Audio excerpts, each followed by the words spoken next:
Olá, vamos discutir hoje a terceira parte do texto de Georg Lukács a respeito de Marx e o problema da decadência ideológica.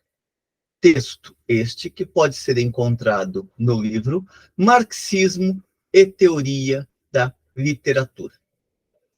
Neste terceiro item, ou nesta terceira parte de seu texto, Lukács discute fundamentalmente quais são as possibilidades de ruptura de determinados indivíduos com a classe à qual pertencem.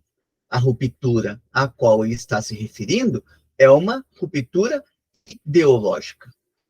Ele resgata aqui uma ideia que já está presente no texto de Marx e de Engels, o Manifesto do Partido Comunista, momento no qual Marx e Engels afirmam que, nos momentos de crise revolucionária, uma parte da burguesia se alia ao proletariado por compreender o grande projeto histórico que está sendo defendido pela classe trabalhadora. Lukács observa que mesmo o período da decadência ideológica não impede que este fenômeno ocorra, ainda que ele se torne cada vez mais difícil. Retomemos, pois, após estas breves considerações, o texto de Lukács. Ele vai observar que a tendência da decadência ideológica do pensamento burguês é a de potencializar análises de caráter fatalista ou então análises que isolam a parte do todo, portanto, que rompem com a possibilidade de compreensão dialética do mundo existente. Para isto, muito contribuiu, segundo ele, a sociologia vulgar. E, nesse sentido, ele está corretíssimo. Se observarmos como que a sociologia, para não dizermos as ciências sociais contemporâneas, estão cada vez mais distantes da análise da totalidade, não levando em consideração mesmo a base econômica da sociedade, ou seja, a base a partir da qual se estruturam as relações sociais de produção, a base a partir da qual se produzem e reproduzem as relações sociais que determinam, naquele momento histórico, a forma de manifestar-se da vida cotidiana. Nesse sentido, para Lukács, o que observamos é uma evolução ideológica no sentido da decadência.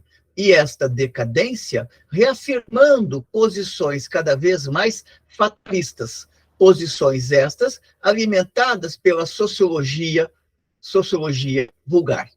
Nesse sentido, esta sociologia ela está em contraposição àquilo que defende o terreno da teoria marxiana, chamada aqui por Lukács de marxismo. Observará ele que no marxismo a relação entre o indivíduo e a classe é considerada em toda a complicada dialética da realidade. O marxismo mostra a impossibilidade para os indivíduos pertencentes a uma classe de superar em massa os limites da própria classe sem suprimi-los. O indivíduo pode acidentalmente desfazer-se deles. Isso quer dizer o quê? Que na concepção marxiana não existe o fatalismo, ou seja, o indivíduo impossibilitado de romper com sua adesão à classe dominante. Lukács está pensando aqui fundamentalmente na ruptura de adesão dos indivíduos com a classe dominante. É importante observar que indivíduos da classe dominada podem também aderir ideologicamente à classe dominante. Daí a necessidade de se discutir e rediscutir, inclusive hoje, a questão da consciência de classe. Ele observa, portanto, que não é um comportamento fatalista. Nada impede que individualidades da classe dominante, portanto, da classe burguesa, em determinado momento, rompam ideologicamente com a sua classe, aderindo à classe trabalhadora enquanto adesão ideológica e também prática. Trata-se, no entanto, observa ele, de uma relação que não se dá mecanicamente.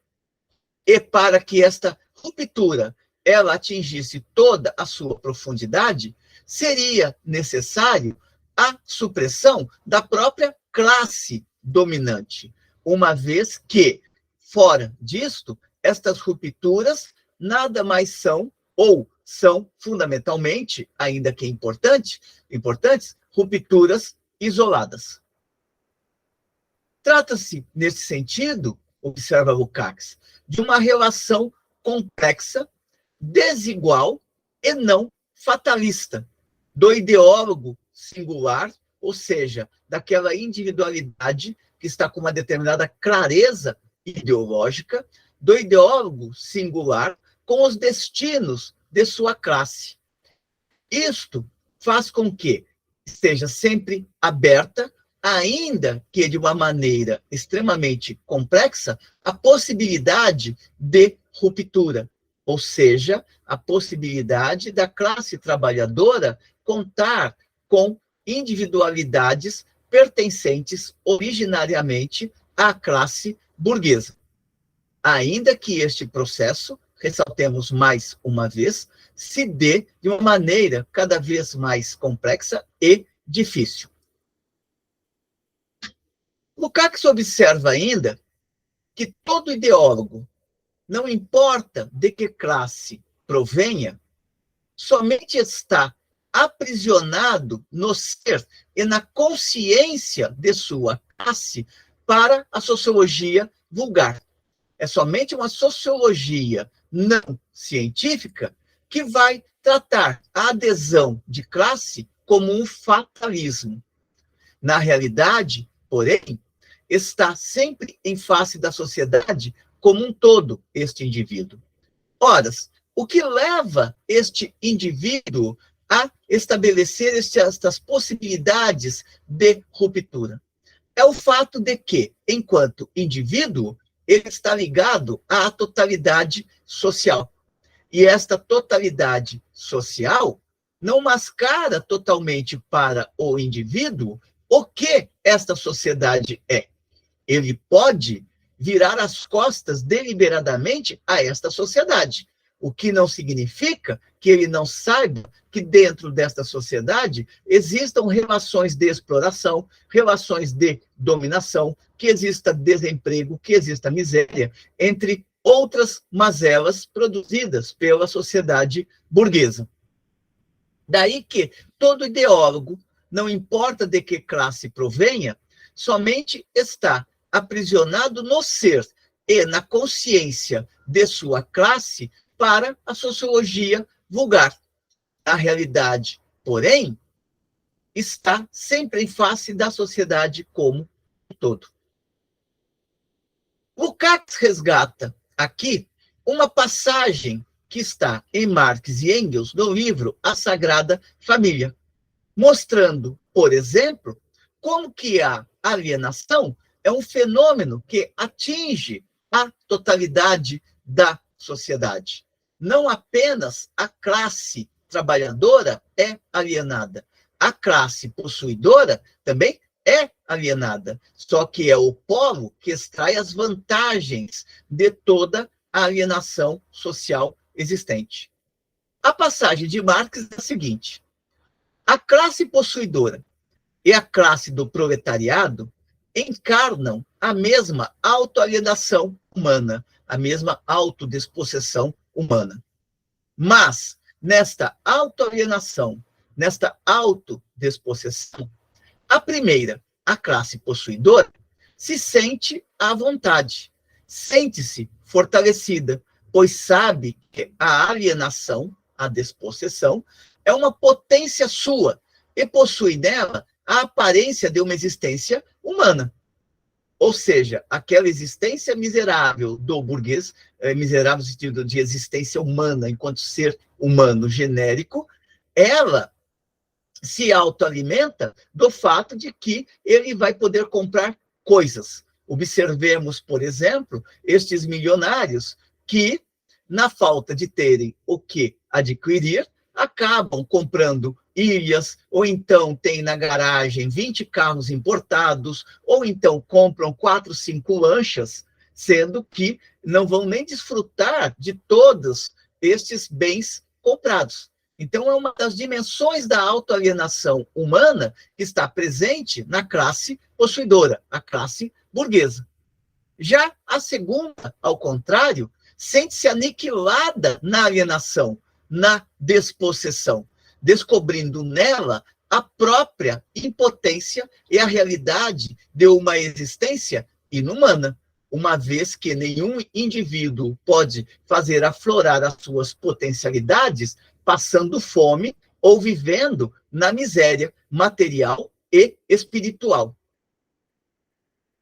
Isto coloca a possibilidade da existência de rupturas no interior da classe burguesa, porque a miséria ela está escancarada no mundo.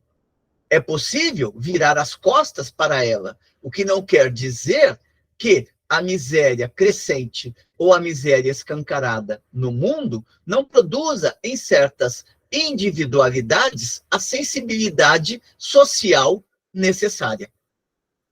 Lembrando sempre que Lukács está analisando aqui uma ruptura que vem da classe burguesa para a classe trabalhadora.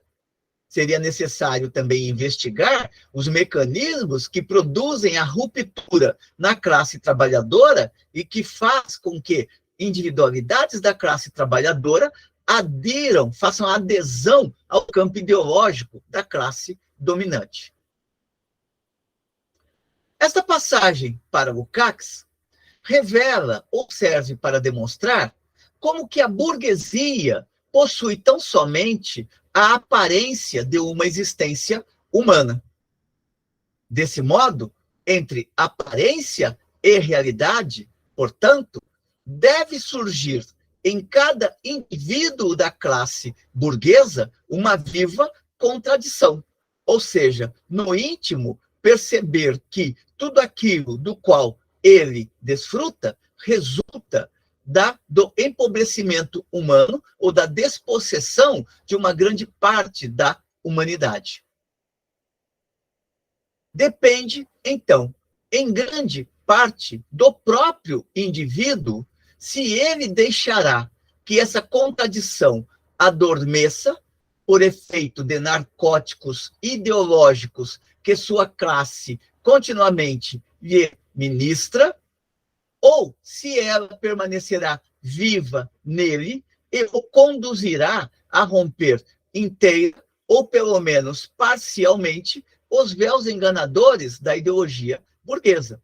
Portanto, a subjetividade ela joga um papel ativo no interior desta totalidade, porque ela pode tanto escolher virar as costas para a miséria humana, como também pode se direcionar para compreender esta miséria humana e lutar para que esta miséria humana seja superada.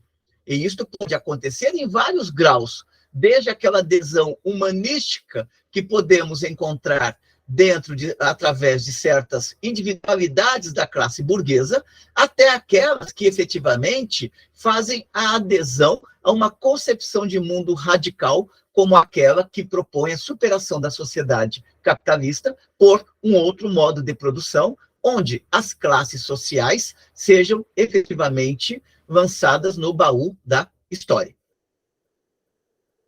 Lukács prossegue observando que este caráter aparente da existência humana do burguês estende-se a todos os aspectos de sua vida. Sua rebelião contra esta aparência, portanto, não contém necessariamente, desde o início, uma tendência, e ainda menos uma tendência consciente a romper com a própria classe. Portanto, os mecanismos de mistificação que estão presentes na sociedade operam com toda a força também junto à classe burguesa. E estes mecanismos sempre estão direcionados a procurar convencer as individualidades da classe burguesa de que, se a miséria existe, é porque os miseráveis não se esforçam para pertencer à classe dominante. Para que se preocupar com os miseráveis, sendo que eles não fizeram os mesmos esforços que aqueles que estão na parte privilegiada da sociedade fizeram? São mecanismos ideológicos que tendem a se reforçar cada vez mais, quanto mais brote nestas individualidades uma indignação com a classe a qual eles pertencem. É lógico que estes mecanismos vão se tornando, esses mecanismos de ruptura, eles se aprimoram e vão tornando cada vez mais difícil a possibilidade da ruptura dentro daquilo que Lukács vai chamar por fase do capitalismo manipulatório, que é este capitalismo tardio, este capitalismo fundamentalmente do pós-Segunda Guerra Mundial.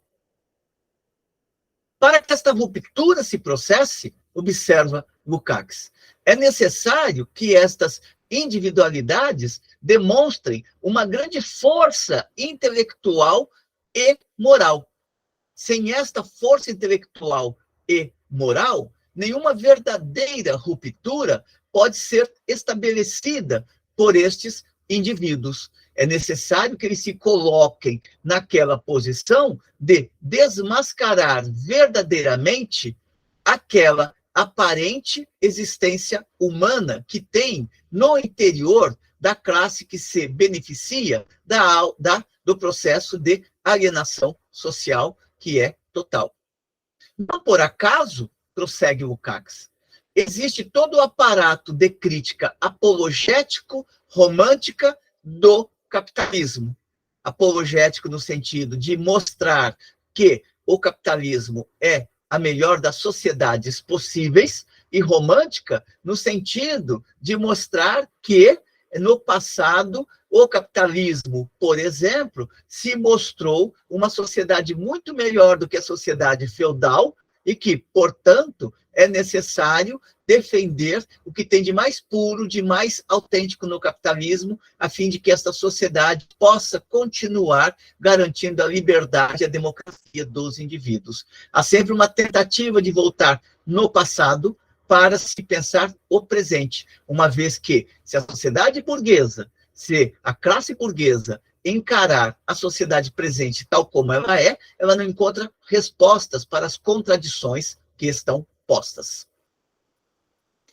Prossegue Lukács observando o seguinte: não por acaso existe todo o aparato da crítica apologético-romântica do capitalismo, destinado precisamente a desviar estas rebeliões e reconduzir os revoltosos intelectual e moralmente mais débeis ao estábulo do capitalismo, através do diversionismo de uma ideologia muito radical. Por outras palavras, através de práticas que impedem que o debate real, o debate necessário, seja estabelecido, ou então se minimizando o debate necessário, apontando para como seria inútil discutir aquelas questões. Um deles é aquele que reafirma sempre que sempre houve miseráveis no mundo e que continuará a existir miseráveis no mundo. Daí que é mero arroubo de juventude tentar lutar para mudar a sociedade, porque desde há muito tempo a sociedade é daquela maneira e continuará sendo daquela maneira. Lukács estabelece, a partir daí, um certo quadro esquemático, reconhecido por ele mesmo como sendo um quadro esquemático, para indicar possibilidades de desenvolvimento para os indivíduos da classe burguesa. Ou seja, quais são os leques de alternativas que estão colocados para os indivíduos da classe burguesa. Ele coloca 4 indicações aqui. A primeira delas, a submissão pura e simples do indivíduo à decadência apologética da ideologia burguesa. Ou seja, a aceitação incondicional da sociedade burguesa como sendo o melhor dos mundos possíveis e, portanto, que dane-se o mundo, que não se chama Raimundo, para resgatarmos aqui uma passagem do poema, que quem é beneficiado, que continue a se beneficiar, e que quem não conseguiu obter as benesses no interior da sociedade, que lute para obtê-las, mas que não é um problema daquele indivíduo, e sim daqueles que ainda não obteram as benesses da sociedade, ou seja, as possibilidades de fazer fluir a vida na sociedade. O segundo, a fruição da vida na sociedade. A segunda possibilidade que se abre é a ruptura completa dos indivíduos intelectual e moralmente superiores com sua classe. É o que, por exemplo, Marx e Engels fizeram, assim como também Lenin, Trotsky, Lukács, todos eles vinham de famílias burguesas ou próximas à esfera burguesa, e, no entanto, romperam com a classe a qual pertenciam.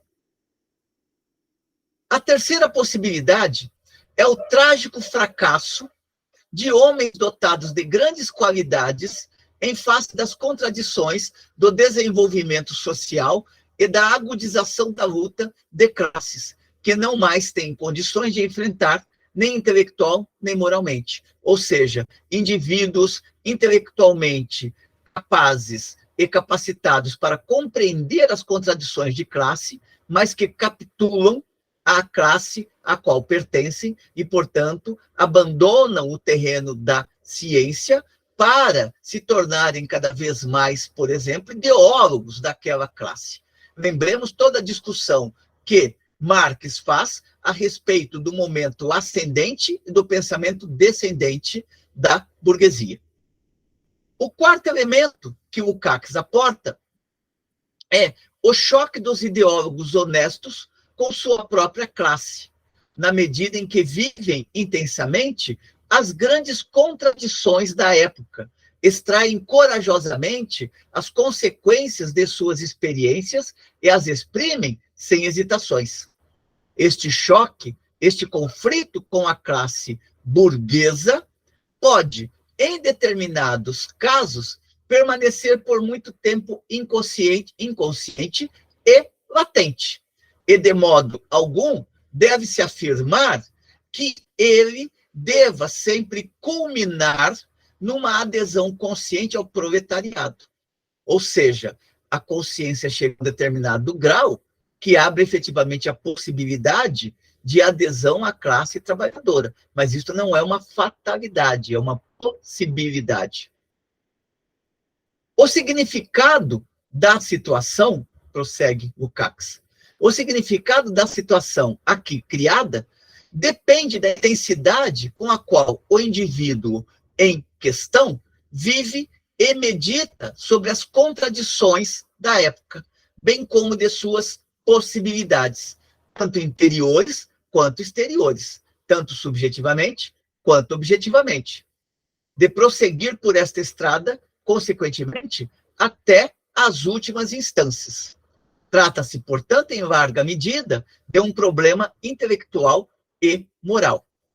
Lembremos que, para Lukács, o homem é o ser que escolhe, e ele escolhe entre alternativas, e ele constrói estas alternativas à luz da totalidade que tem diante de si, da realidade que tem diante de si. Daí ele evocar esta dimensão do problema intelectual e moral.